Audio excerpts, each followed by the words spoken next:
Ki khubor ka bate si TV. Lawan Rashaphi ka Frank Motors. Booking open for the new Nexon. Visit Frank Motors or call 7045207973. MIT University of Meghalaya. Our admissions are now open for the academic year 2024-25. Explore our best courses. Experience global collaborations. Apply today. Kanigdi si kabalay, jong kani program Prime Megapreneur Expo aja pusa. Ka program kabalay skin enter kabala pelong na ka Prime Meghalaya. Ka program ni si kalong ka bakhamjrong namar ba kindan ki jingkren na ki riu shampang amtang kata kandan ro ka jingkren na kinong Seng Lajong kandan ro ka jing sami ki khusnam mar kandan ro ka shat ka put kateb man pinjat hai iki bawan mene shimenta lai skin enter. Hak ini kisi penkut lapia ya ki program haki lai benta. Ka benta peningkong gede ke jing keren ai Mynsiem na ka Nongkren kam ka bana Mizoram ka Zomawi Kyangte. Ka jing keren na u area director jong ka NEIHCL Ujayanta Das ka jing keren na u co-founder but CEO jong ka Dihad u Sashank Kumar buat sa ka jing keren na u founder ka Yes Poho u Raghuram Kuchi Batla. Bat kajing pun kepuram ya kinong sengkam lajong. Kinong keren kila batai. Bat ai Mynsiem ya kinong sengkam dak kapapen ken mau syaki ya kajingya Lynti jong ki hakakam kumno kia kendo ya kijing bat kumno kila banya lingba kita kijing hadu bekendala banyang halaki jam ki kijang.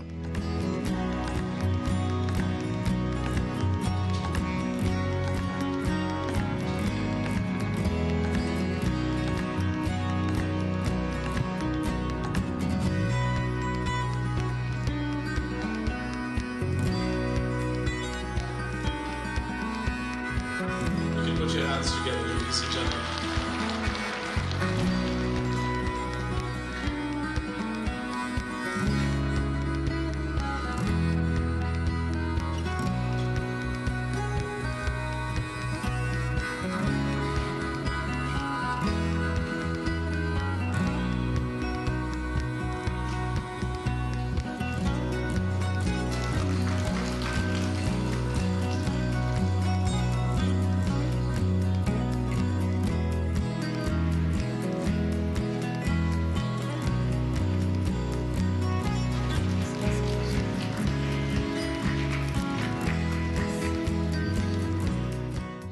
Our brand was called Local Beer, and it was a craft beer, and people thought we were nuts, trying to enter an alcohol market with big breweries such as CMJ, Mohan breweries. So we were pretty bold enough to open up the craft brewery in the Northeast India,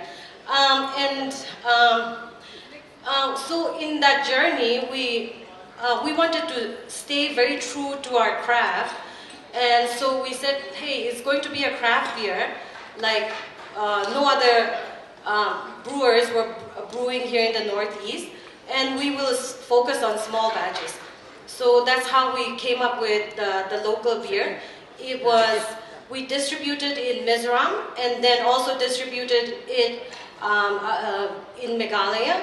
And we were going pretty well in the market.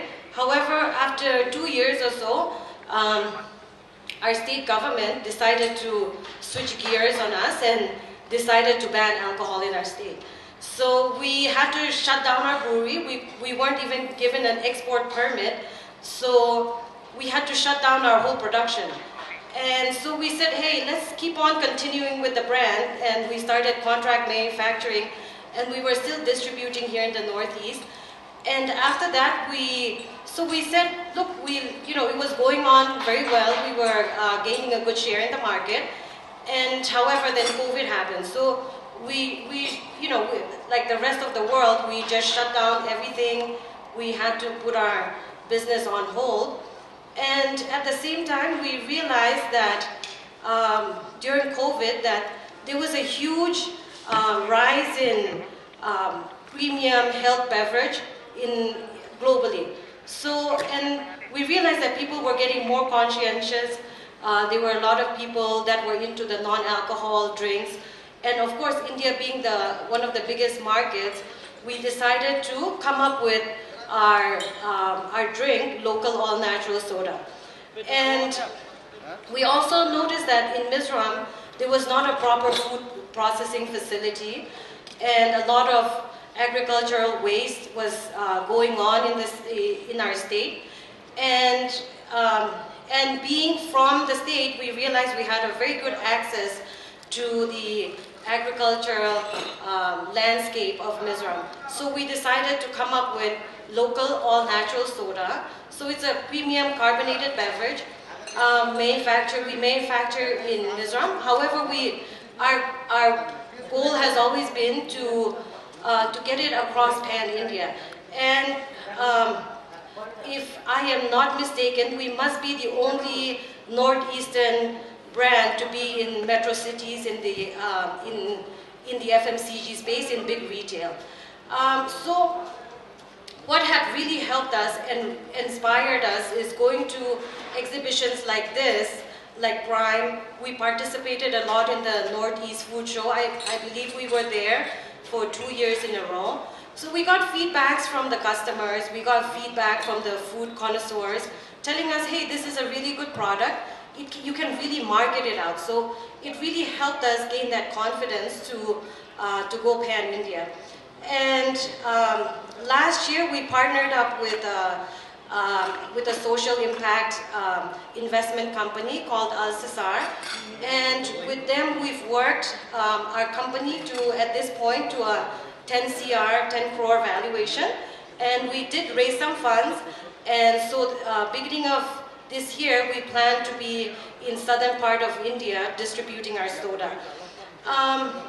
So that's my story in a nutshell. I'm the CEO of the company, so I end up doing a lot of operations. I have a very small team. I have about 6 people in my team, but we work in such a synergy that, you know, we do all the marketing, branding, everything together, and that's what really helped us grow our brand as well.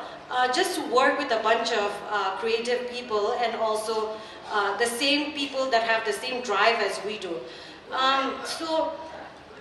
What I want to say is, in terms of creating a product, look, it's not easy having a product, having a service, especially in the market. Look, it's a very competitive market. So the key question is, how can you create a brand, and how can you unlock the value of the product you're creating? So for us, what has been very important is creating a narrative, having your own story into a brand. Let's say, for example, we have created local all-natural soda. Our marketing is, hey, it's a product from the Northeast, let's say in the metro cities, which they don't have any other products in the Northeast. So we focus on that. We don't try to be the glitz and glamour, but we want to stay true to our craft and make sure people realize that, hey, this is a small company, a small craft company from the Northeast. And especially in the metro cities, people have this notion that the Northeast is a very pristine, it's a very pure type of culture. So that's what really helps us stand out in terms of when there are other big competitors. You have Coke, Pepsi, and all these other brands. That's what helps us stand out. So that's what I would really like to encourage everyone, is to find your own narrative, to find what is the brand story, what is your story. Try to develop your product according to your story.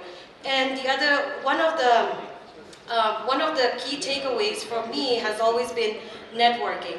There is no such thing as not networking enough, I think. We live in a very global village today. So, you know, every opportunity you get, let's say you have an opportunity to go display it, even in a small, market, it's still worth it to help you get your stories. Network with other entrepreneurs, because at the end of the day, as mentioned, we live in a global village. We have to network, get to know people from different states, get to know people from different cities. That will help you branch out. And again, just leaving your comfort zone and also stepping out a little bit more to tell your story. Because at the end of the day, let me tell you, stories do travel a lot further than you think.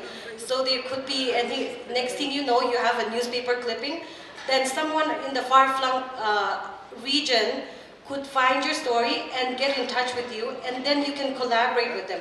We have had many instances like that. So that's why it's very important, and I'm so happy to see an initiative like this Prime Meghalaya that the government has set up to help like-minded entrepreneurs to have this network.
Indomitable spirit that courses through the veins of Meghalaya's entrepreneurs.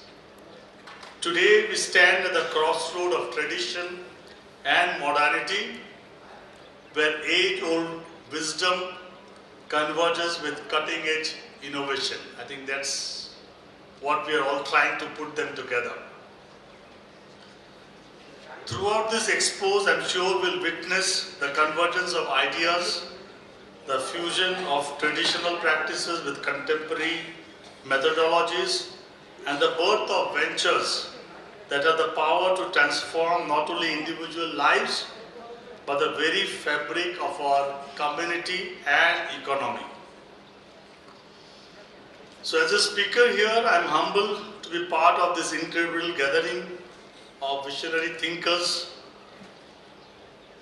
and doers. Our discussions and interactions over the next few hours, I'm sure, will not only shape the narrative of entrepreneurship in Meghalaya, but will also carve a path towards a future where success is not just measured in profits, but in the positive impact that we create. So embraced by the collaborative efforts of both central and the state governments in the Northeast region, a transformative wave has surged through the environment, propelling the entire ecosystem to new heights. And I think we can all witness that, we can all see it. The strides made in infrastructure development have not only connected the Northeast, but have also made Meghalaya more accessible to the curious minds of visitors, the wanderlust of travelers, and the discerning eyes of investors. Now is the opportune moment to unleash innovation, develop groundbreaking concepts, and introduce services or products to a market perpetually seeking novelty and attention. Meghalaya, aptly named the land of the cloud, may be geographically modest, yet it plays an instrumental role in the Northeast growth narratives, driven by the collective vision and active participation of local stakeholders, residents and visitors alike.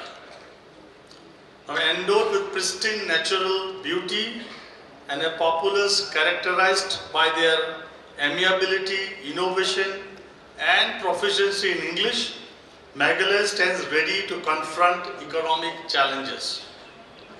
The spirit of entrepreneurship, deeply rooted in the region, awaits the necessary focus and guidance to flourish. And I think this is what this initiative is all about. The timing couldn't be more apt for a concentrated emphasis on innovation and entrepreneurship.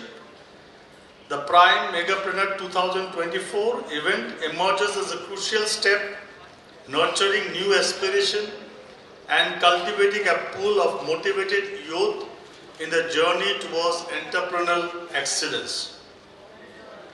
Meghalaya is a treasure trove of resources, unfolds a diverse panorama of opportunities.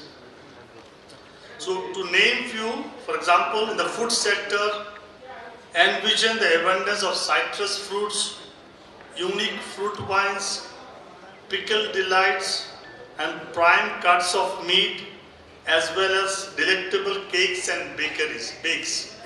I think this all we have already seen as I was taking around. I think this all we have seen and coming up and emerging extremely well. The spice sector, marked by landmark turmeric and robust pepper, is gaining popularity both nationally and at the grassroots levels.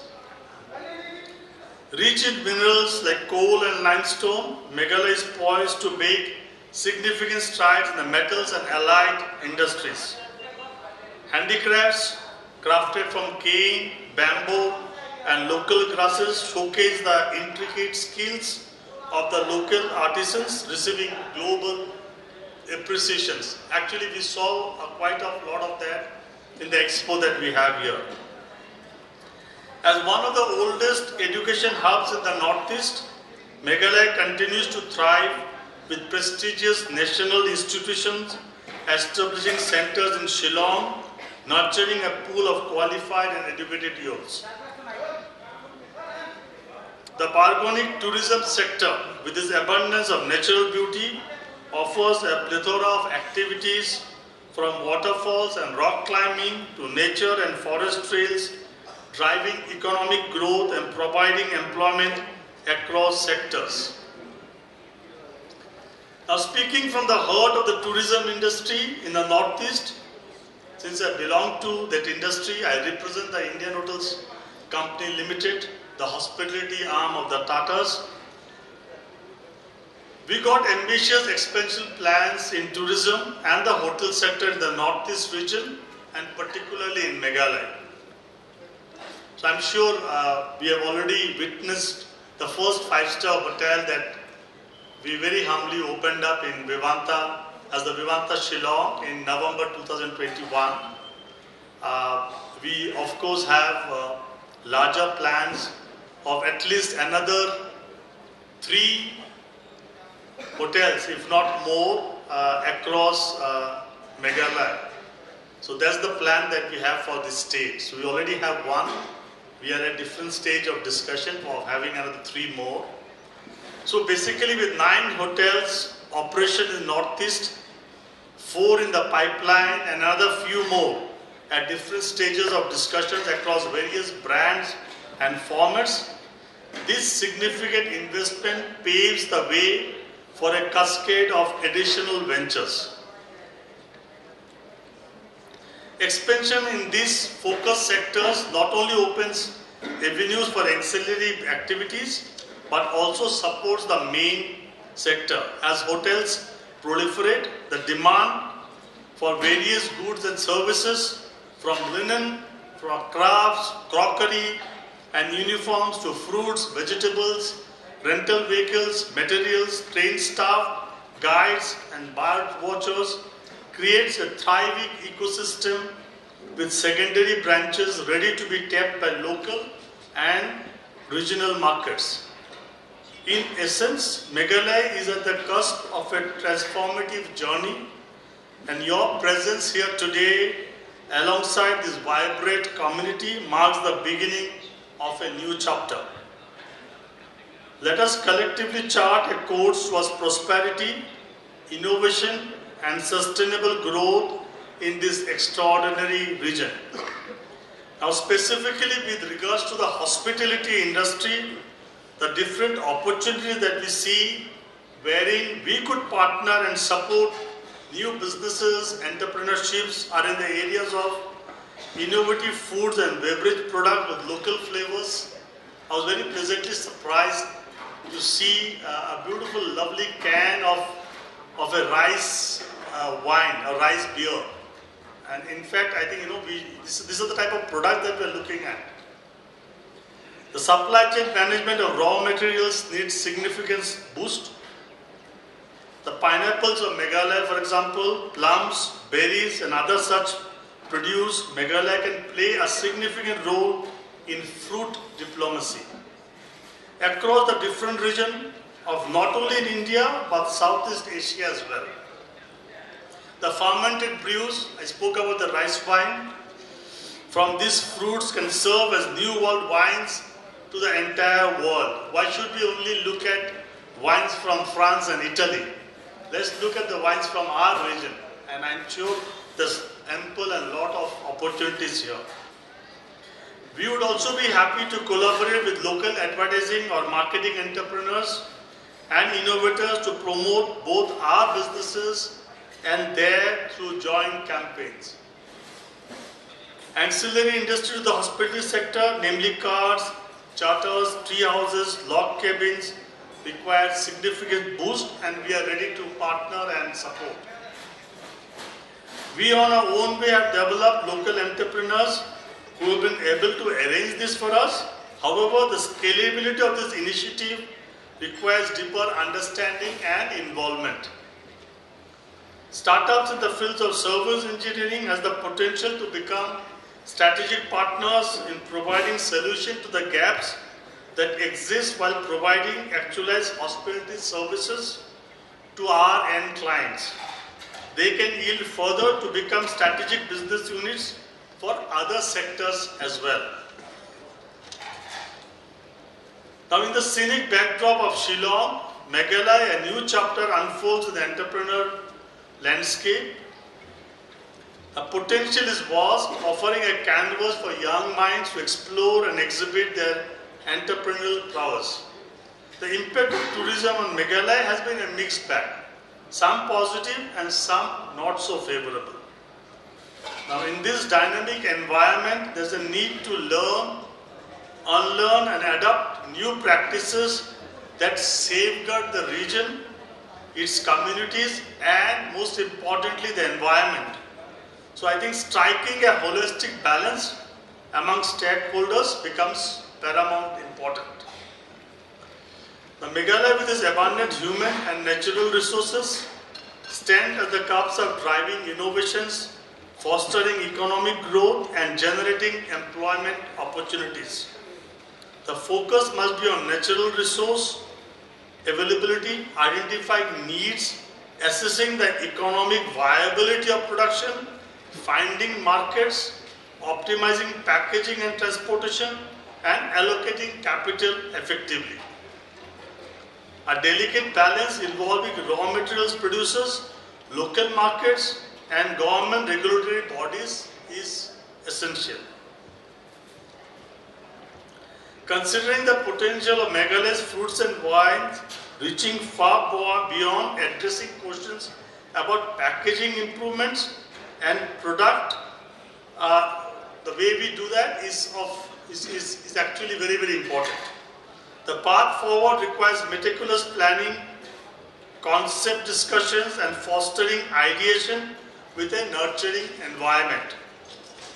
So in the era of technology and knowledge abundance, from do-it-yourself guides to manuals, aspiring entrepreneurs have access to a wealth of information.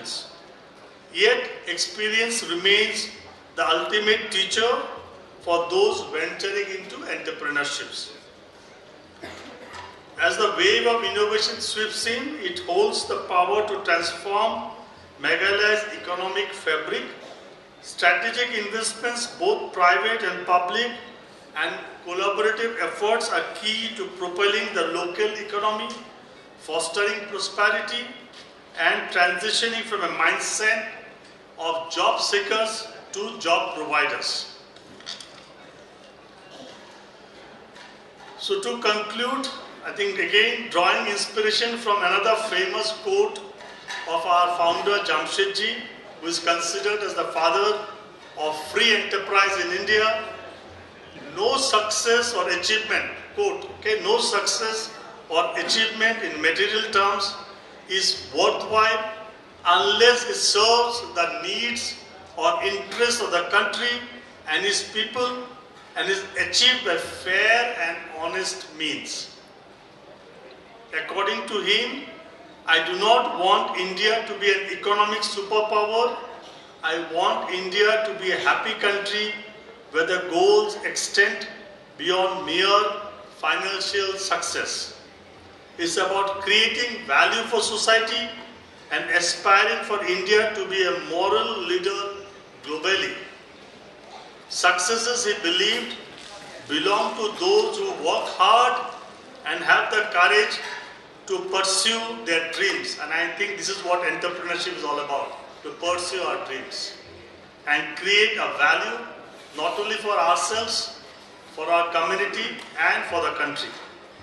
So with these words I conclude, extending best wishes to everyone involved in organizing the event. May it guide young minds to achieve significant results for themselves and contribute to the overall development of the region and our country.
I feel that for any entrepreneur, the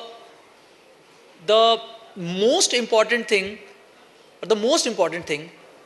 is the day zero or the step zero. And if you're saying that again, you are already an entrepreneur, you have already taken this decision in your life. So the good part or the good news is that the toughest stage or the toughest step of your entrepreneurial life, you have already crossed. And why? Because again, many people, again, they keep thinking, they keep juggling that, that no, I want to do something, but again, very few like you, could cross this Lakshman Rekha. So, but again, if I talk about my journey, so it's not very different.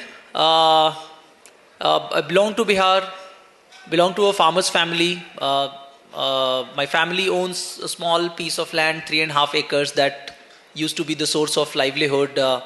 And that's the reason why initial 7-8 years of my life I had spent in my own village, and got some exposure of, or some indirect sense, some bit of faint picture of a life of a farmer's family. But then after that, obviously because of studies and the job, I had been away. Went to IIT Delhi in 2004, graduated, got placed, did consulting, and probably I think destiny again brought me back to where I am today, because during my consulting stint, I got a chance to work with companies like Unilever, Nestle, Mother Dairy, Britannia, PepsiCo, which is another end of food chain. And I'm talking about 2010, 2011. And that's where it all started, where it was just a simple thought that in a country like us, where there are more than 100 million farmers, who have been into farming, probably who are the best of the best expert as far as their farm management is concerned, but still why they don't have a right or conducive ecosystem so that they can earn more, they can do more. Why more than 100 million farmers who have been feeding probably the globe, but yet starving and not very happy with the return what they're getting from agriculture. And something similar what I had experienced during my childhood days as well, where most of your family needs are dependent or were dependent with the timing and with the quality of the harvest, whether your healthcare needs, whether your education need or so. So that was like one thought, that millions of farmers, 14-15% GDP of your nation, but still why farmers are not very happy. And interestingly, on the another end of food chain, when there are buyers, again it's a more than $350-400 billion market. It's such a large, massive market, but why there are a lot of inefficiencies in terms of food laws, in terms of under-penetration of financial services, in terms of, under-penetration of best farming technique and so on. So I think this was just a simple thought, guys. Obviously, I'm talking about when I was 23, 24, didn't have much idea what would be the solution, but it was just a thought. After that, what happened, I don't really know, because I think what I just said a few minutes ago, somehow could have courage to quit my consulting job and then went back to my home state, Bihar, at that point of time. And probably why it happened, if I think today, maybe in a retrospect manner, why? Because again, I think it was just a youthful thought. 23 years old, youngest in family, no liabilities. When you said that, no, I want to quit my consulting job to your parents. So like those, parents who have left no stone unturned to keep you away from rural area, to keep you away from farming setup. And you are saying that, no, after IIT, after consulting, I am coming back to Bihar. So they said, okay, let me disown you, this guy. So long story short, no liability, no expectation. And we thought that probably, I think, nothing to lose. And I think that could be the reason if I think today, but at that point of time, I think it was just a blink. And that's why I'm saying that, that again, I was fortunate enough to get that courage to do that. And so are you, because you have already decided, you have already taken this decision in your life. So half the work is already done, guys. 2, as an entrepreneur, and I think, again, that's nothing new thing what I'm saying, right? But again, just to, I think, reiterate or just to emphasize, as an entrepreneur, as a founder, your conviction towards what you are building, what you want to build, is another important thing. Why? Because every day you will be questioned.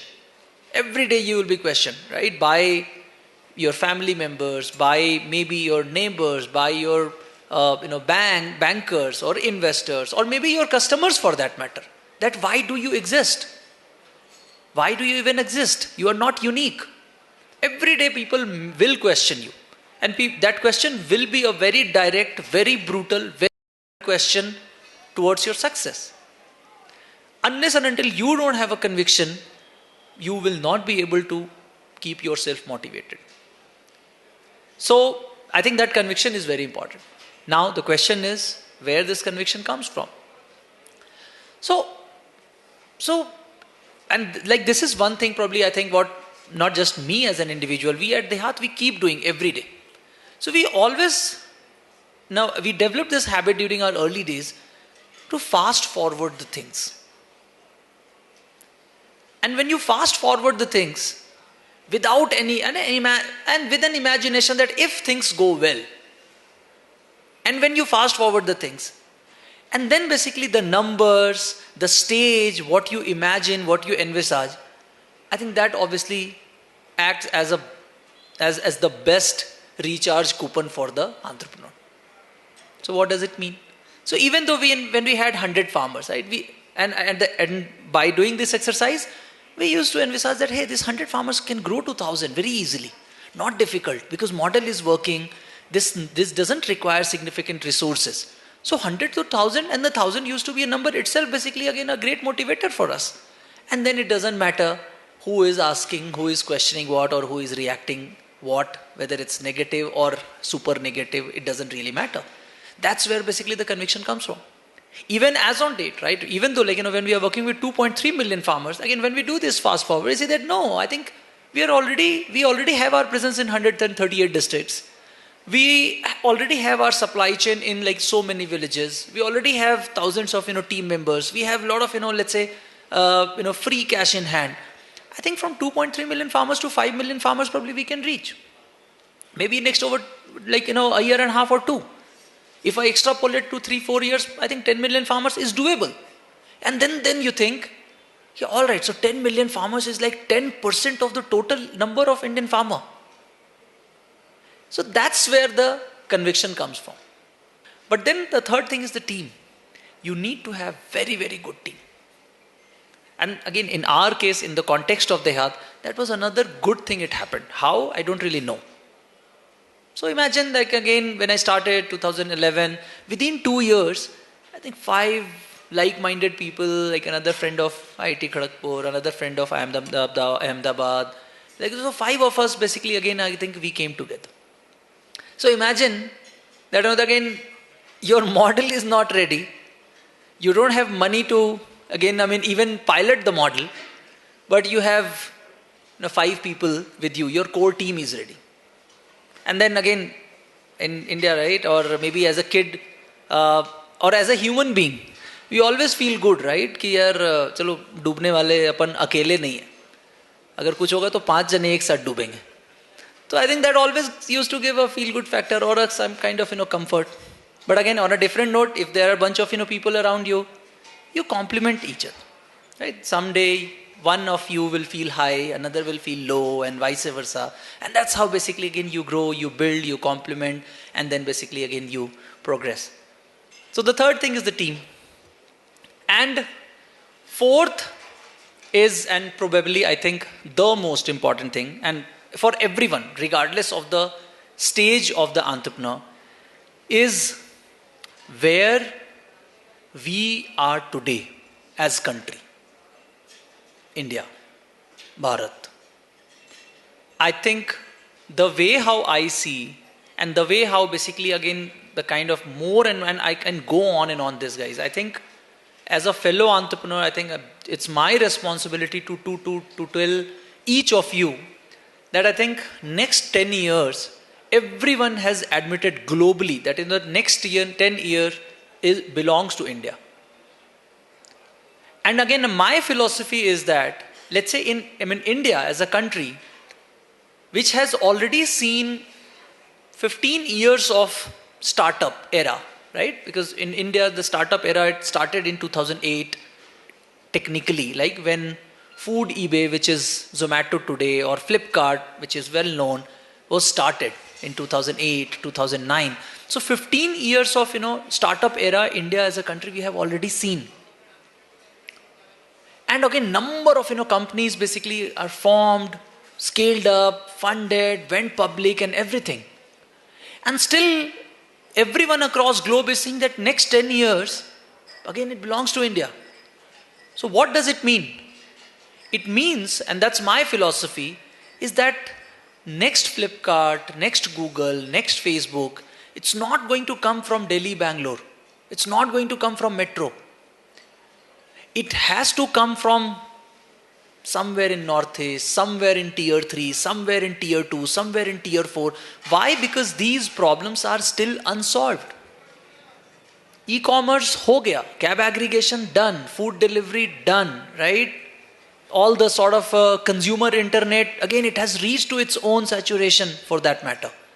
But if we look around, if we see the sectors like agriculture, healthcare, right, your food processing, last mile logistics, last mile sort of, education, number of, such things, which are very, very, very contextual to Tier 2, Tier 3, rural.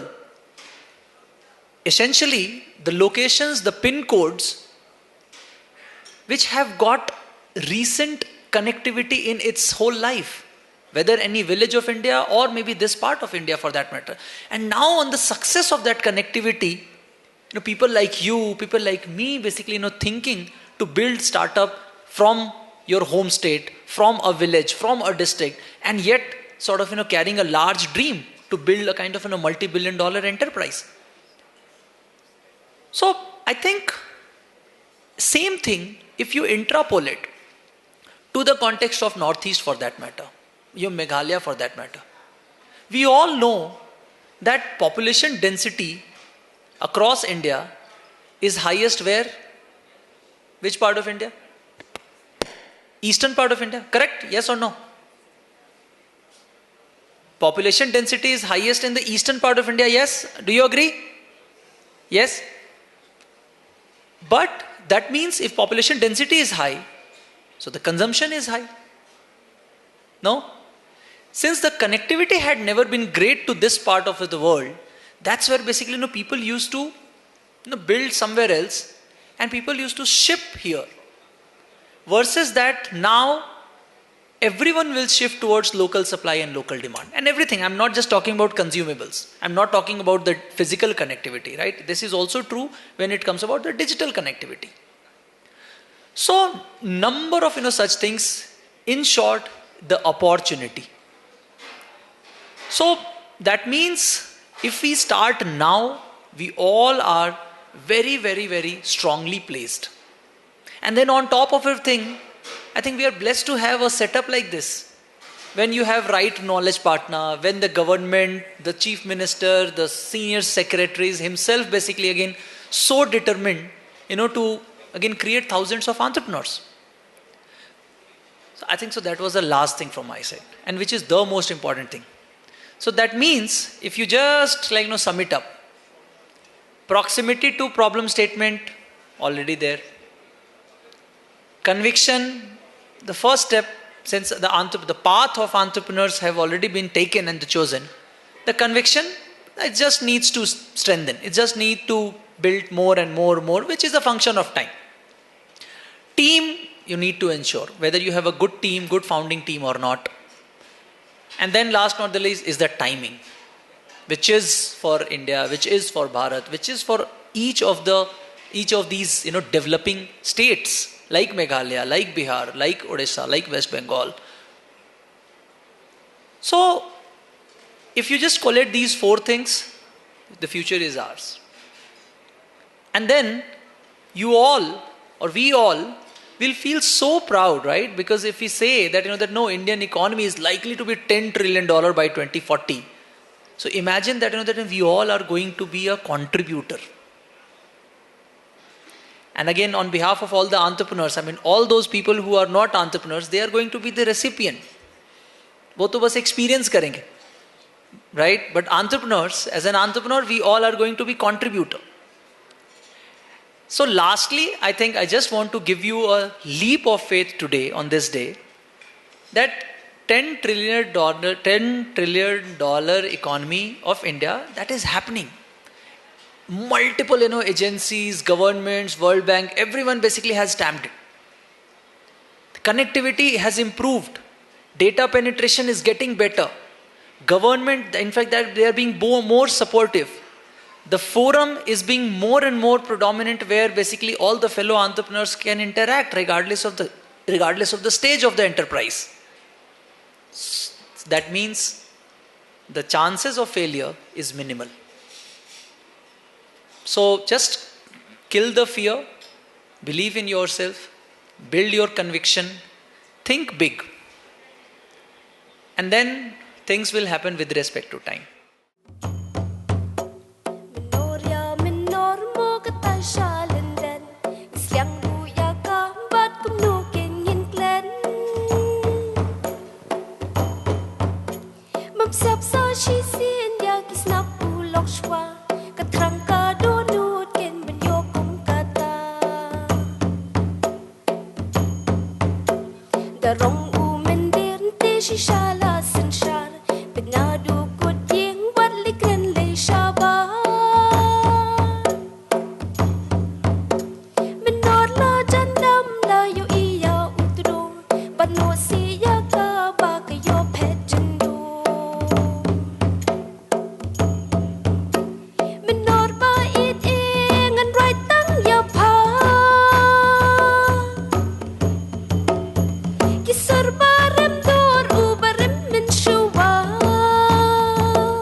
My first journey was, I created a commodity trading platform.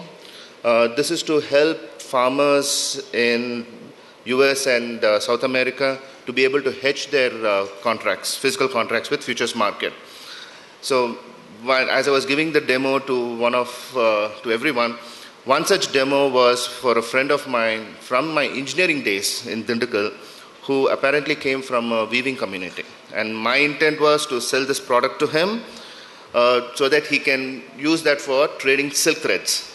It's a commodity, right? So post the demo and all that, he said, Raghu, everything's good, come down, visit me. So I went down, met him near Kanchipuram, Valajapet, and we went on a journey, on a road trip, right? This is after 94, I graduated from engineering. Now we are talking 2011, right? So that long.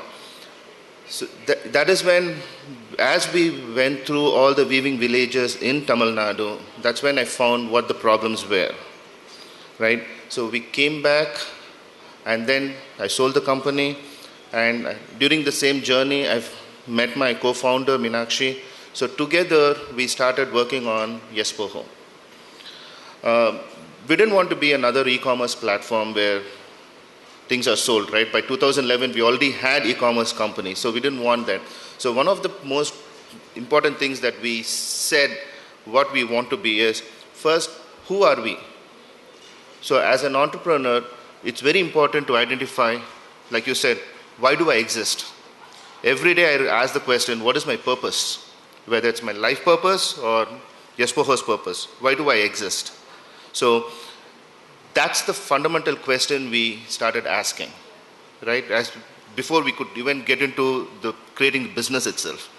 So Yespoho's purpose is very clear.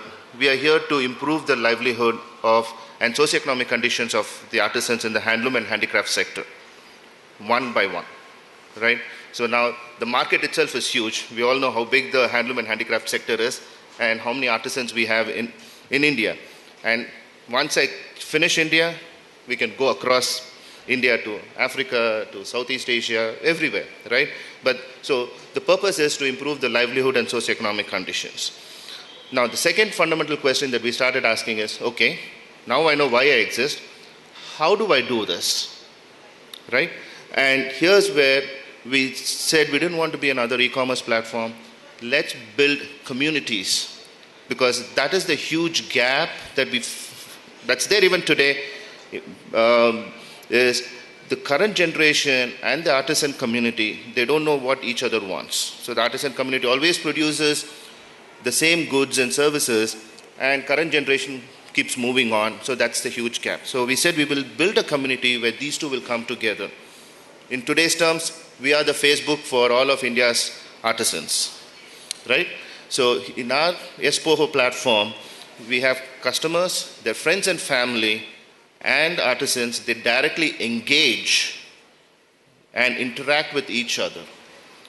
The third fundamental question every entrepreneur has to ask is, what? Right? So we use technology. Here we use technology to facilitate the community growth.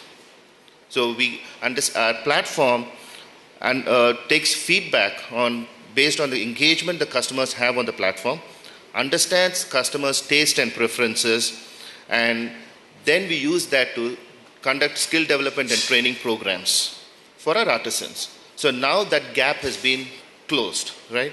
So our journey itself, if you look at our timelines, our journey itself started in 2017, October. That's when I came back. I packed my bags. In fact, my daughter said, "Dad, go live your dream." Little did I understand that, hey, get out of the house. It was only a few years later when I went back recently, she said, "Why are you back? We threw all your clothes also out. We threw all your snowshoes out. Why are you back?"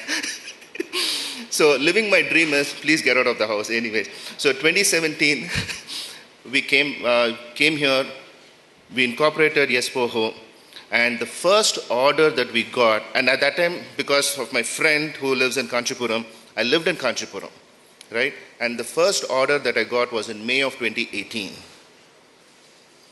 Okay? It was a tough journey. There were a lot of decisions that what we built in the business model is completely thrown out of the window on day one itself. Actually, every day to me is a day zero.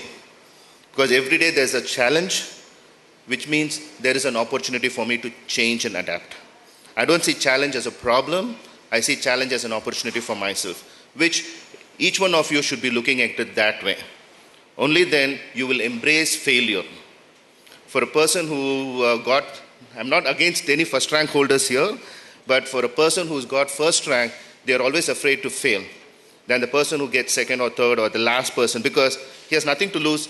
He only has several ways to improve himself, right?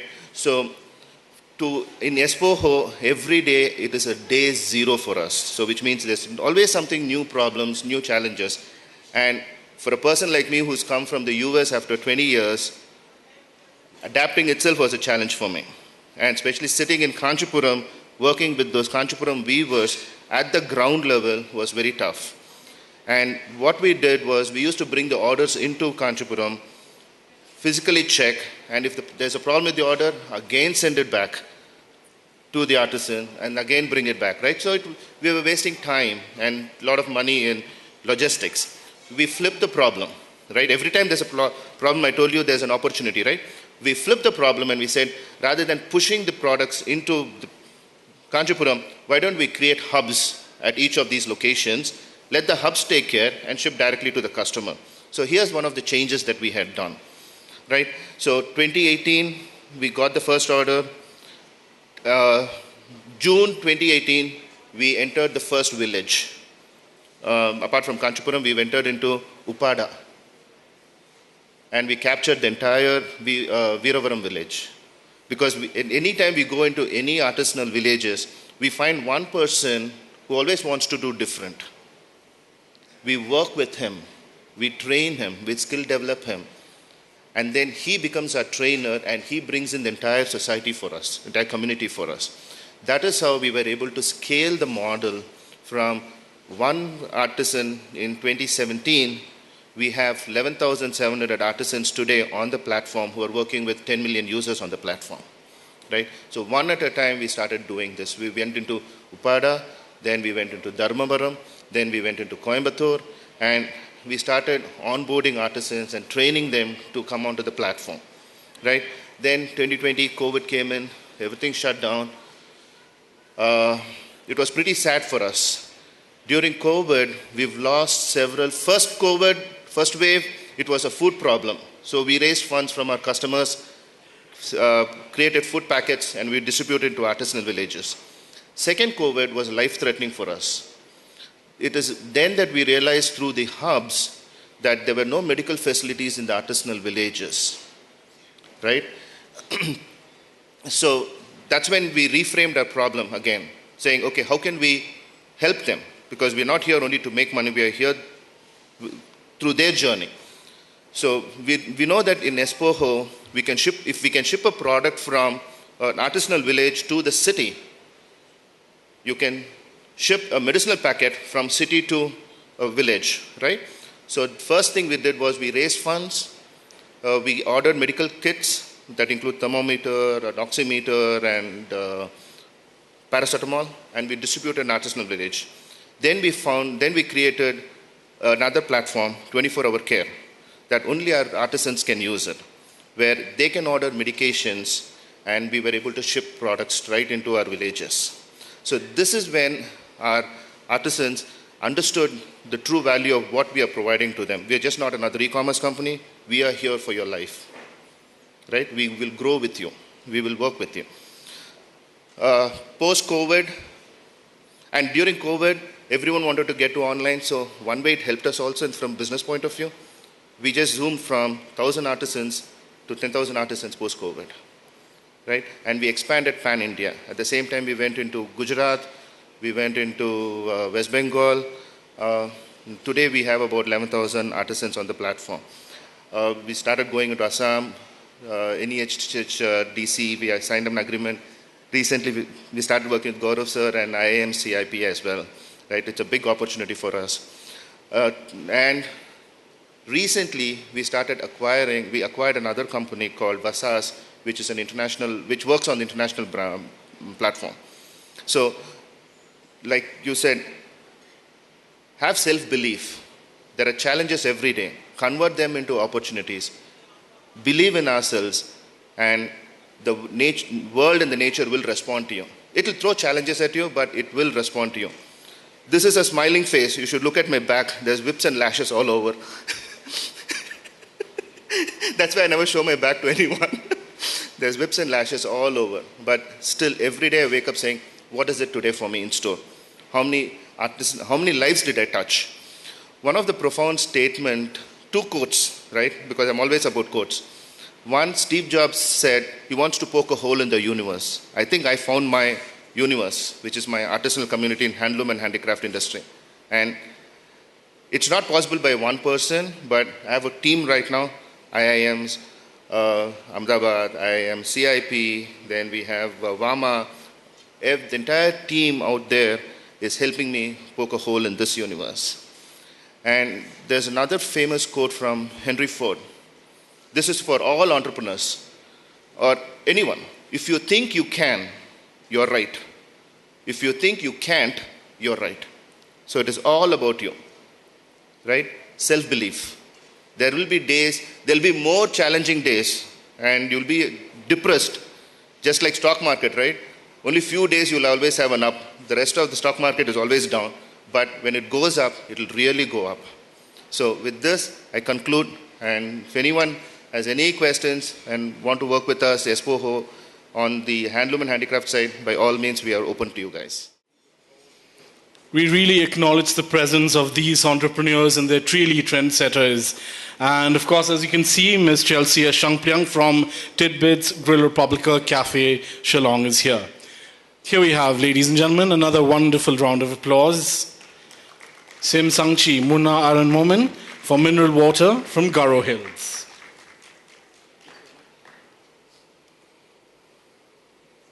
We'd also like to acknowledge and felicitate Tinash Agro Industry and Tinash Momen, if you're here, Cashew from Garo Hills.